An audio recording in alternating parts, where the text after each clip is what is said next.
wildcard special, where 8 brand new machines will be entering the arena to take on some of our veterans to see if they have what it takes to make it for the next series. So let's head down and see who our newbies will be facing. The wildcard competition, a chance to test some new designs for the next Wars 101 will be first up, testing the newcomers El Gato with their spinning blade. Then it's Hydra's turn to test out the newcomers Highly Intoxicated Ladybug, what the name is that? With their undercut the spinning blade. Tornado will also be taking on the undercut the spinning blade of System Error, while High AF's spinning blade will be taking on the CO2 flipper of Atomic. Hang on, we've seen them before. Really Big Cheese will be taking on Whoops, a team we've seen before, but the machine will be new to the series. The CO2 Flipper of Nexus taking on Charybdis, a name that's apparently difficult to pronounce, even though I can do it perfectly. M2 with their CO2 Flipper taking on the front CO2 Ram of Cassius, who we saw back in the House Robot Rebellion. And then Behemoth with their Lifting Bucket taking on the unique blade of Switchback. Let the wild cards commence!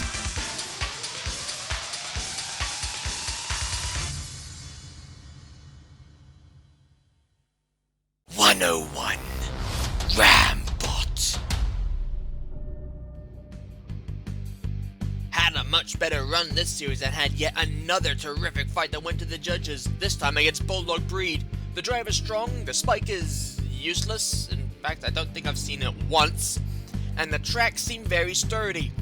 But they are also very vulnerable, and they'll need to be careful. El Gato! Spinner!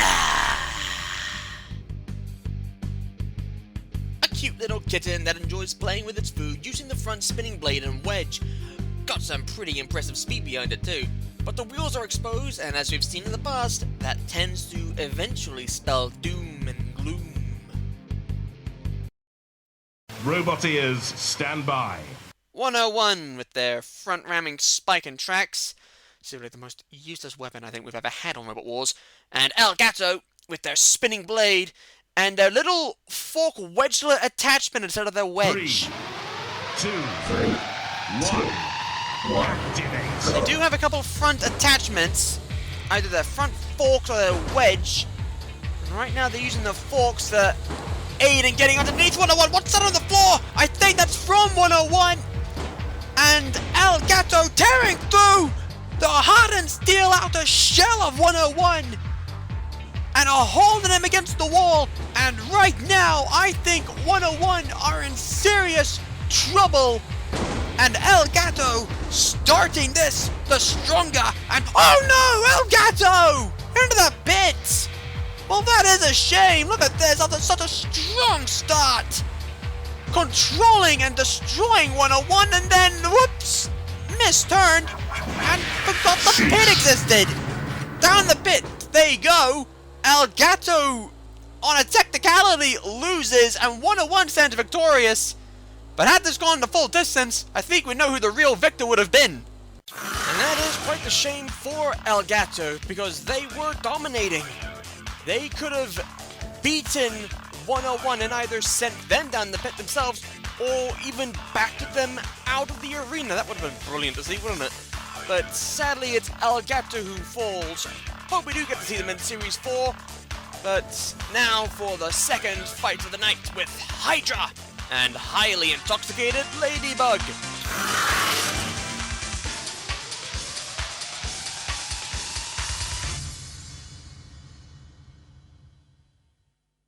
Hydra Flipper reached the death or glory again, but still had a good strong run. The flipper is still very powerful, and getting underneath it is a huge challenge. But the rear of the machine is the most vulnerable, and that's also the best place to go to get at the sides. Highly Intoxicated Ladybug Spinner. I'm terribly sorry, were we running a secret competition for who could come up with the biggest name and nobody told me? It does look rather cute, and the undercutter blade does seem like it could be a lethal weapon. The top bar is also there to help right the machine when flipped over, but the machine tends to get stuck on its sides more than it does its back, making the bar almost pointless, and the armor doesn't seem to be all that strong. Robot ears, stand by. Hydra, not wasting any time with them, are they? They've got their front attachment to prevent spinner attacks from doing any real frontal damage to them. That's smart in combination with the CO2 flipper. And a highly intoxicated ladybug with their undercutter blade honestly could still do something in this fight. 2, 1, activate. Here's a question. What the hell type of name is highly intoxicated ladybug? I'm so confused with the name. I'm interested in the design. And I'm interested very much on how powerful the weapon is, as it's causing major problems for Hydra. Well, not major problems, but it's doing damage. And that can go against Hydra going into this, so maybe there's hope for Highly Intoxicated Ladybug until that flip. That's the end of Highly Intoxicated Ladybug, unless they can right themselves, which I don't think they can. And look at Hydra. They're not driving fully in control. And I think that undercutter blade of Highly Intoxicated Ladybug has done serious damage to the drive of Hydra, because Hydra is no longer driving fluidly. I think they've lost some wheels. Half their drive's gone on one side. Highly Intoxicated Ladybug I'd be buffeted by the spike. Highly Intoxicated Ladybug are immobilized, but at least they get the finish knowing they've compromised the drive of Hydra. And that is very impressive for Highly Intoxicated Ladybug, despite being counted out as immobilized. Hydra, the winners, and Highly Intoxicated Ladybug, honestly proving itself to be a real contender. I know I was talking smack about its name, but genuinely, I'm very impressed with that machine. For it to cripple Hydra in the opening seconds, I should point out, that is incredible and could be a serious contender for Series 4. Looking forward to them, but now it's up to fight 3 of the night between Tornado and System Error.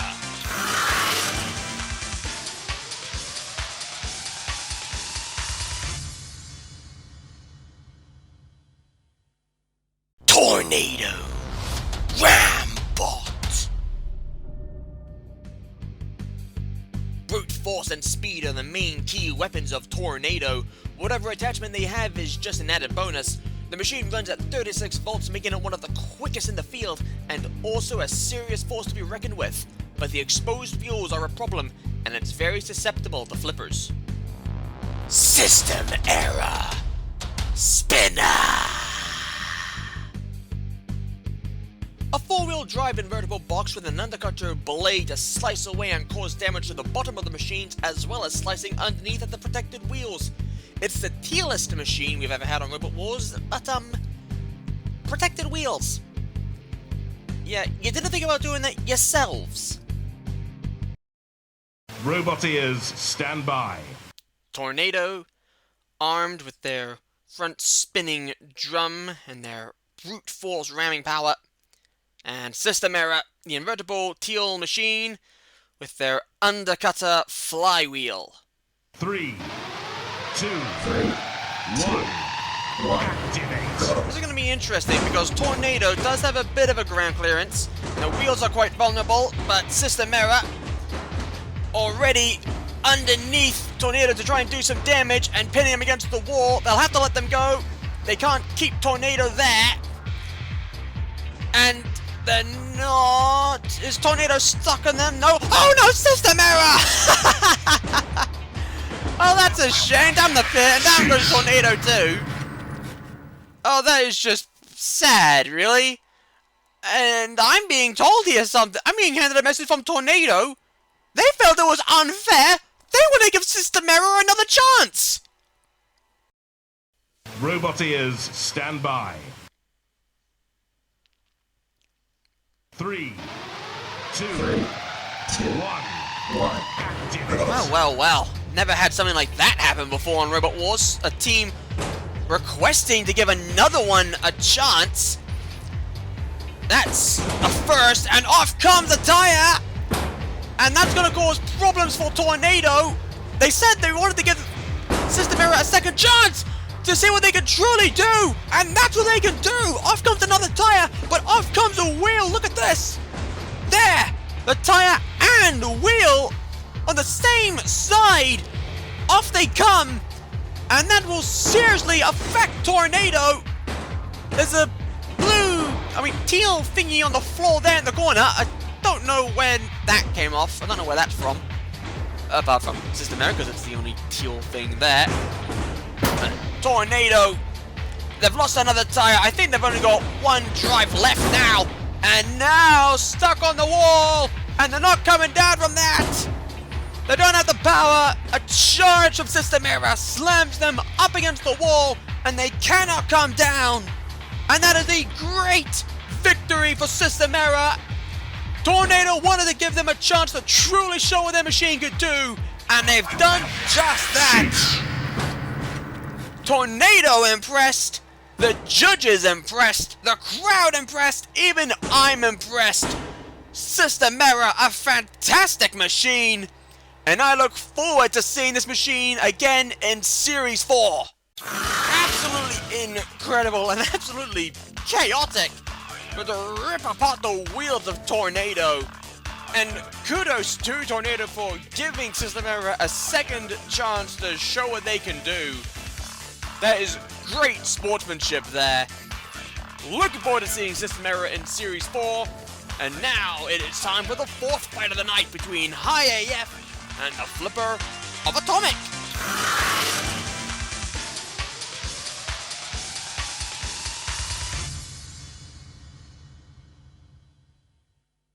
High AF Spinner. Brutal and lethal. Surprised they crashed out against Shockwave in the All-Stars Grand Final, but got their vengeance against Peach in the playoff. The weapon can adjust its own height to make striking its victims more effective, but it does leave them susceptible to attacks, and the wheels are quite vulnerable. Atomic Flipper. A CO2-powered flipper at the front with a rear spike and fairly durable armor. We saw them back in the first wars, and the armor stood up to the attacks of both Cobalt, Concussion, and Hypnodisc. The weapon is also very strong and will take the hits like a champ, but there is a limited gas supply, and I'm wondering if they fixed the drive issues they had in the Flipper Frenzy earlier. Roboteers, stand by.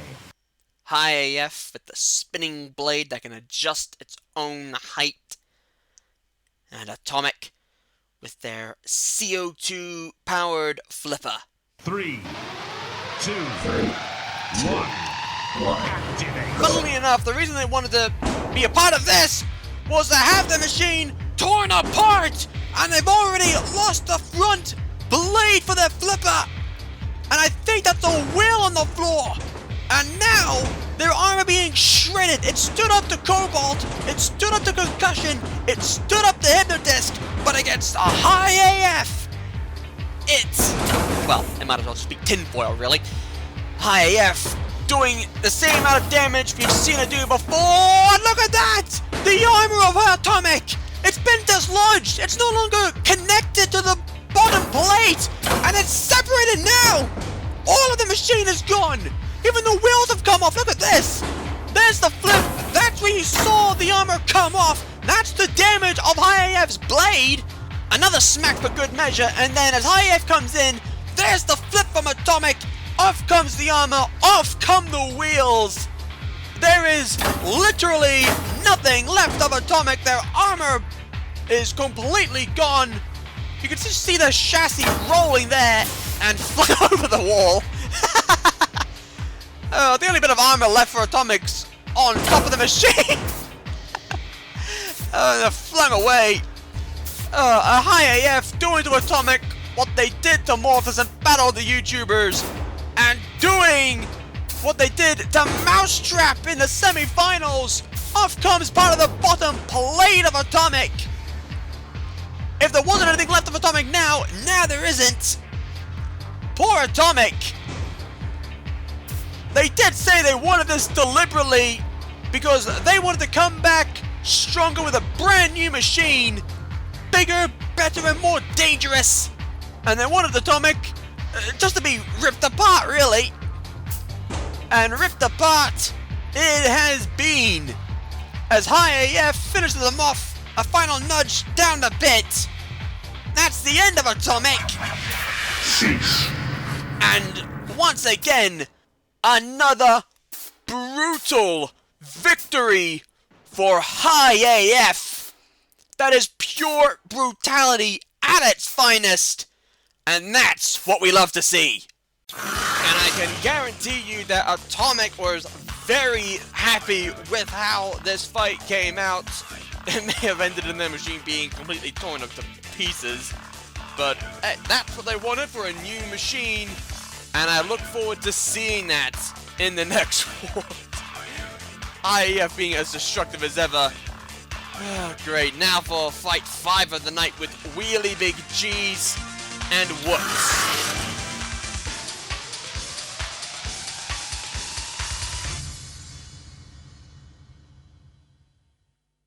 Wheelie Big Cheese Flipper. One of the biggest flippers in the competition that sadly didn't go any further than we had hoped. It does seem more effective and looks like it could go all the way in a championship despite the limited CO2 supply, but those big exposed wheels might prove to be the team's downfall. Whoops! Rambot! Tim Duck's machine from the Robo Games live events, which we also saw in the Ultimate Show-Off on the main channel. No real active weapon, unlike Duck, who they competed with back in Series 1, but the drive is just as quick and the wedge spike is as effective, if not more so, than their previous machine's weapon. But they still have the issues of their wheels being exposed. Robot ears, stand by. Wheelie Big Cheese with their powerful CO2 flipper, made of titanium, I should point out. And Whoops with their front wedge ramming spike. Don't see how it's a spike, but alright. 2, 1,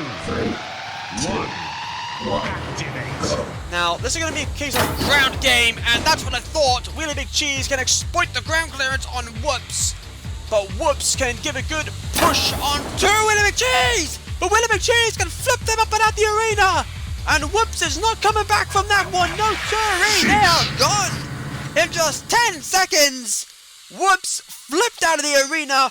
Wheelie Big Cheese gets probably the quickest, easiest victory in their entire Robot Combat career.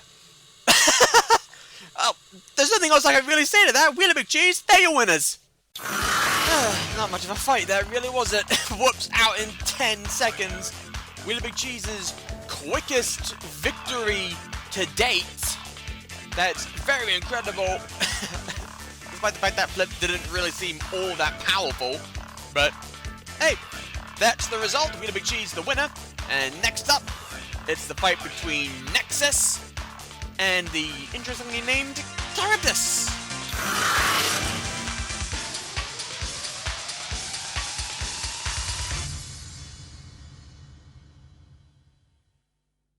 Nexus Flipper. A very impressive drive with speed to match and a strong CO2 powered flipper that has throw machines over and out of the arena.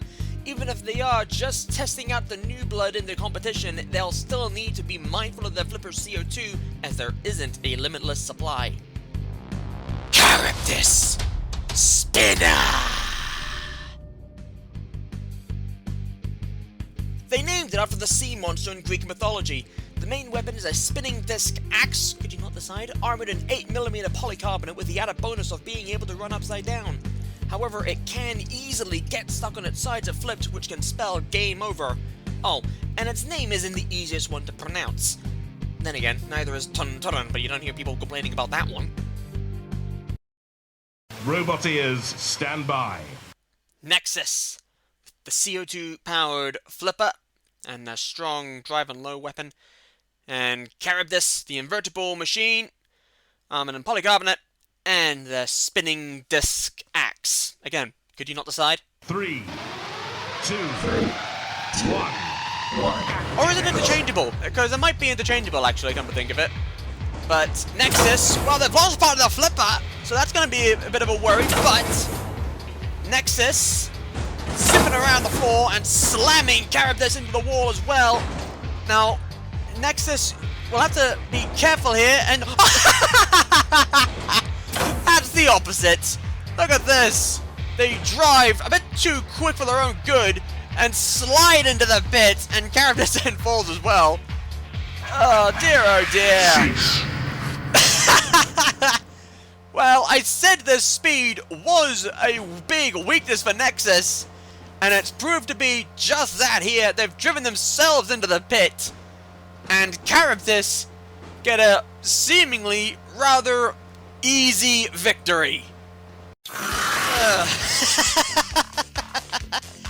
Oh, Nexus, their own speed did them in the end. That is a bit of a shame for them. They could have immobilized Charybdis if their flips were better, but it wasn't. Charybdis, we'll label that as a fluke for them. I'll have to put them against each other some other time. But that's the result for now. Next up, M2 and the flipping arm of Cassius.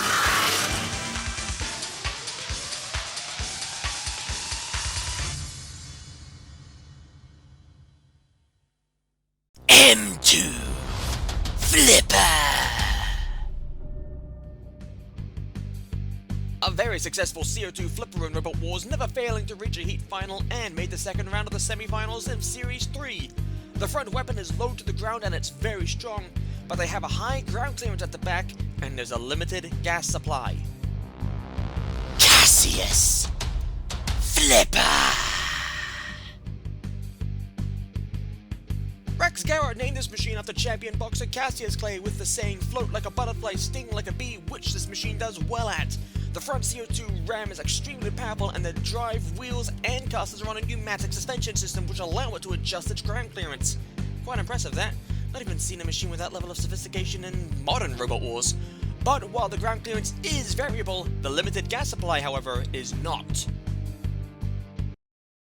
Roboteers, stand by. A unique flipper battle this should be. M2 with their CO2-powered rear flipper, and Cassius, the almost coffin-like design, with their CO2 flipping ram. 3, 2, 1. Activate. Cassius able to adjust their ground clearance, but they're not doing that this time, and it seems to be benefiting them until that moment. But it's not thrown Cassius over. Cassius gets a flip on M2, but it doesn't throw them over. If anything, it's just pushing M2 away.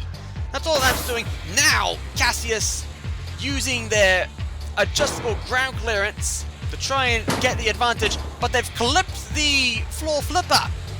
And now they're clipping the little grill, and now M2 under the front of Cassius and throwing them up and over. And Cassius can self-right. Their ram does grant them that power. M2 trying to cancel that, and they do so, and M2 are now pressurizing Cassius. But Cassius now righted. M2 up the front of Cassius, flips, but they don't go over. And that's interesting. Cassius once again underneath, but not enough to truly get M2 up and over, and now they can! And up goes M2, but they quickly right themselves. And Cassius are in trouble, and a flip! And out they go! That's the end of Cassius! Cassius comes, M2 sneakily gets a flip on the backside, and it's enough to throw Cassius up and out the arena. And M2 flipping themselves in celebration. M2 wins after a very good fight against Cassius, and we have seen Cassius in the House Robot Rebellion, and I'm looking forward to seeing Cassius again as M2 has thrown themselves up and over. Now they've righted. Took them long enough. But M2 are winners. And that's Cassius's first loss as well. They had their first victory in the House Robot Rebellion against Matilda. And now they've had their first loss here in the wild card against M2. But I'd love to see Cassius for Series 4. It's a very impressive machine. And now for the final fight of the night between Behemoth and Switchback.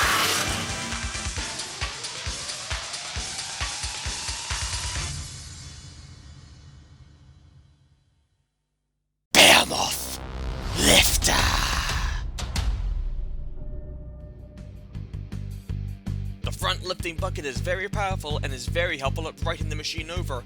The 6-wheel drive is also very quick, which adds to its powerful weapon, but the weapon runs off CO2 and there's a limited supply on board, and the machine is also easily flippable. Switchback Spinner! A rotating blade that swings overhead to drop down on the poor fool at the receiving end. Quite an impressive weapon, actually. It's proven to be fairly lethal and effective on BattleBots, but the drive chain for the weapon is very vulnerable, and if they're unlucky, could be struck and render the weapon useless, and in turn, leave them unable to right themselves. Roboteers, stand by. Our final fight for this wild card special with Behemoth, their lifting bucket, and Switchback with their spinning drum on a swinging arm. 3, 2, 1. Activate. This should be interesting. Switchback not as quick apparently as Behemoth, but they're underneath Behemoth and are holding him against the wall. Behemoth gets away. And now for Behemoth to try and find a way to deal with Switchback if they can. But that's not going to be easy as Switchback is now slamming him into the wall. And interestingly, are not bringing their arm into play. I find that interesting. Can they just rely on pure drive? Maybe they can. I mean, it's helping them. They're getting underneath Behemoth and pushing, and surprisingly able to out-push Behemoth. And Behemoth, I think, are a little bit worried that they won't be able to win, and that spike isn't going to help matters. And can they lure Switchback into the pit? They almost did, but not successfully. Behemoth getting away, and Switchback coming in, and Behemoth nearly down the pit there. Goodness me, that was very close. Look at this. They are so close to going down that pit. They are very lucky they didn't. The Switchback slams him into the wall, but now in goes Behemoth and flips Switchback over. And Switchback now can Switchback right themselves as Behemoth tries to flip them out the arena and fails to do so. Switchback, they're not trying to use their swinging weapon, and I'm not convinced there's much to it. Behemoth trying to flip them onto the side again to no real success. Behemoth pushing away. Probably just to finish Switchback off, really. And Switchback are in the biggest of troubles! Off comes the bucket scoop! The bucket scoop of Behemoth's gone. Look at this! There's attack! Off it comes!